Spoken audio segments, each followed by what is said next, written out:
Thank you. Before I introduce Dr. Ramesh, I just want to give a little bit of background to the presentation and to the purpose of the presentation. In terms of background, Dr. Ramesh and I have been working for over a year now as we've been pursuing the strategy of bringing innovative new technologies and new companies to the industrial park, and we've been identifying companies around the world that do things in the sustainability and recycling and green energy space, and tonight's presentation is going to be focused on one such company which has an interest in coming here. Dr. Ramesh himself is a former chief architect and CTO of GE's water division, a very large multi-billion-dollar business. He is a recognized worldwide expert in water process and technology, advisor to governments, corporations, and entrepreneurs, and he will represent Elcon in this current presentation.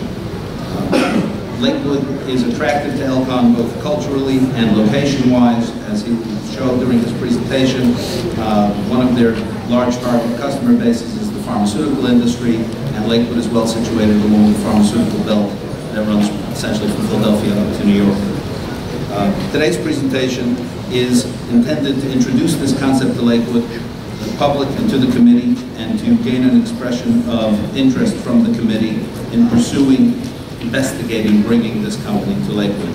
It is by no means the end or the culmination of a process, it's rather more the beginning of that process, and it is a precursor to the company being able to enter into discussions and permit applications with DEP and EPA. If they come here, this company will mean growth for our industrial parks, leading innovation, and high-paying jobs.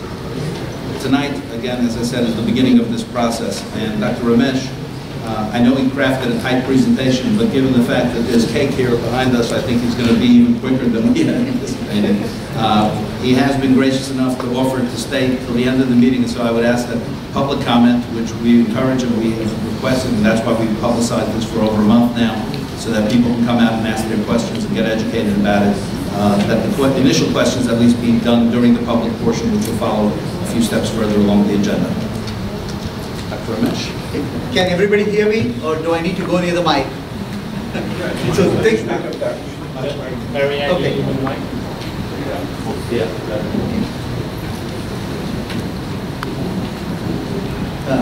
Mayor and council members, thank you very much for the opportunity to talk about Elcon Energy.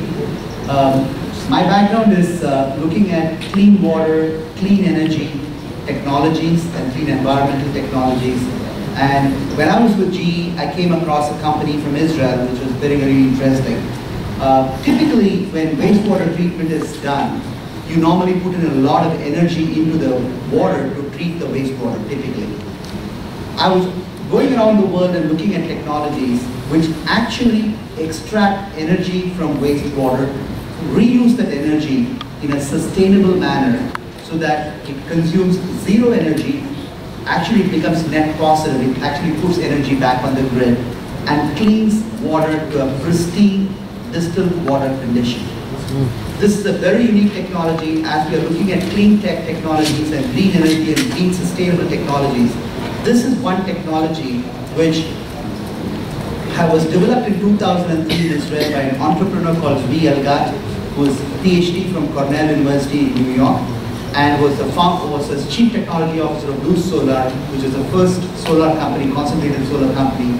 And he invented this technology, and it's a patented technology by US patents. So currently, let me go into my presentation quickly. Basically, Elcon is located in Israel right now. They have 3 operating facilities in Israel, treating waste from pharmaceutical companies like Teva, Taro, Agam, and other fertilizer companies in Israel. And it was founded in 2006 to 2003. It's headquartered in Haifa, Israel, and it's got very strong financial backers to kind of test and validate this technology. And it's very seasoned technologists, very knowledgeable technical people who have been running this company. Currently, we are from Israel. We are building a 3rd facility in Israel, which is in the southern part of Israel called Ramat Boav. I mean, I didn't maybe spell it correctly. We are building a 3rd facility, and a 4th facility is being right now being permitted. The permitting process in Italy. to handle in Italian industry, in pharmaceutical industry, and the first anchor tenant for our Italian plant is once again Teva Pharmaceuticals. Now, what is this technology? Typically, most industries, we all want industries, but it's like human beings. We need to eat food to survive. But also, we generate waste.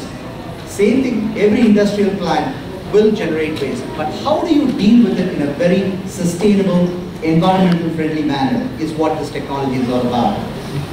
The way it is handled today is, when you look at non-hazardous liquid, you get liquid waste, you get solid waste, both hazardous and non-hazardous.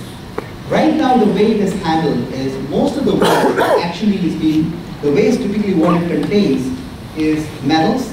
There are some metals in the wastewater. There are some organics, but the organics are technically energy. And the third one is salts. You have, like most pharmaceutical company material can contain magnesium chloride, calcium chloride, sodium chloride, those types of chloride salts, and sulfate and phosphate salts. And today, what they are doing is, they're not recycling all this. They are basically shipping it down, let somebody else deal with it. But what we are doing right now is, right now there's no recycling. It takes a lot of energy to treat that water, and also very high disposal cost, which is actually costing companies a lot of money. Now, this Elcon energy process is able to handle both solid and liquid waste coming in.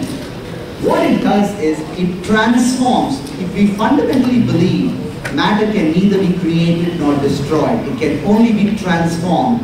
If we fundamentally believe in that, basically what we have done is, in the manufacturing process, we take fresh water, we take energy, we take raw materials, mix it, and make a product. In the process of making the product, we generate waste. All industries do that. But the way it is handled right now is, this technology takes that waste and extracts value from that, brings it back to the original condition. Let's talk about water. The wastewater, which contains organics, metal salts, and other salts in the wastewater and organics, it extracts the organics and extracts the salts from the water and actually cleans up the water to distilled water quality. So it gets distilled water material which can go back to an industrial operation, or it goes back to the wastewater treatment plant if there's no demand for it. And when you look at it, we are also extracting the organics and converting that into electricity. We are taking the energy and using part of the energy to clean up the water, and the rest of the excess energy, we're putting it back into the water. And the metals, actually we are capturing it for reuse, for potential reuse. Because right now, as you very well know, metal prices have gone up sky high in the last year and a half. So some of these valuable metals which are there, we are capturing it and actually sending it back for reclaiming the valuable metals. And the salts, actually it is good enough for a de-icing salt. So what we do generate is, because it's calcium chloride, magnesium chloride, and sodium chloride, those are components of de-icing salt. So these purified materials can go back into de-icing salt applications. And one of our interests is, we would like to basically, every one of the components that we recover, what the valuable components that we can sell, we are actually planning to sell. The waste, the water, which is distilled water, we want to give it back to neighboring industries who want that water. Instead of buying the water from other utilities, they can actually use this water, which is actually cleaner than what they get from currently surface water. Now, what do we do? This is the process. I mean, I don't want to go into detail. These slides are available. If anybody wants it, we'll be happy to share it with you. What we do is, we bring the wastewater in, and what we do is, we do chemical treatment to recover the metals first, because that's a valuable, which is a typical chemical process. And then we basically extract the organics using a simple technology called steam stripping. We use steam to extract the organics from the wastewater. Now, where does the steam come from? Initially, when we start the process, we put a little bit of energy to generate steam. Once that process gets started, the extracted organics is used as energy to generate more steam. So once we get the process going, within a matter of a few hours, the process becomes self-sustaining. It doesn't consume any more energy.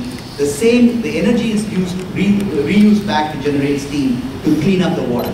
So it's a completely closed loop system. So it's an energy neutral to energy positive technology. And we basically take the organics, going to a it's a regenerative thermal oxidizer. We convert that into energy and extract that energy to make steam, and basically it's completely closed loop. And then the salts which come out of it goes into a crystallizer, which goes into crystallized salt. Now, basically, this is a simplified version of it. The vapors, which are going almost up to 1000 degrees, into the thermal oxidizer or crystallizer, and basically you're extracting all the organics, so it becomes pure salt at the end of the day. And the energy, basically, the rest of the energy goes back into cleaning the water. Now, let's compare what is currently out there. How are people doing it today? Why is this technology?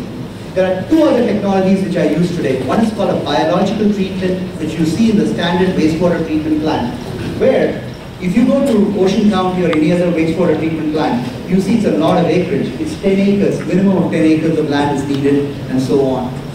Ours is very small, 0.5 acres for the total, and the footprint of the plant is only 15 to 20,000 square feet. That's all we need. It's a very compact plant. And incineration takes almost 15 acres. It's a huge operation, incineration. So when you look at energy recycling, both biological treatment and incineration, they basically don't recycle the energy. We recycle all the energy. The energy required typically is around $20 to $40 a ton of wastewater that's treated. In the case of biological treatment, incineration takes about $80 a ton. But whereas our Elcon process uses less than $5 a ton for energy, and that energy is actually, we get the energy back because we sell the power to the grid.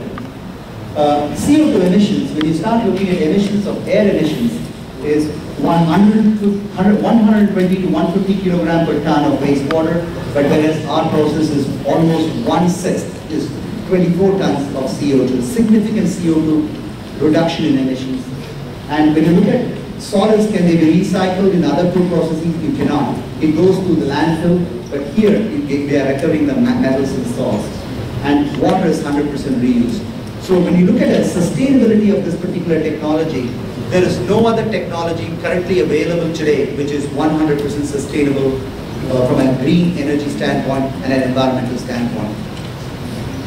So this is the footprint of the plant. You can basically see it's about 3 to 4 meters, about 12 to 15 feet by about 15 feet, and another about 20 feet high to 30 feet high. And there's one portion which goes up, but this is actually two facilities side by side. So the plant will be half this particular size, what we are looking at in Lakewood. So now we may ask, why Lakewood? Interestingly enough, when I first, again, Lakewood has been very proactive.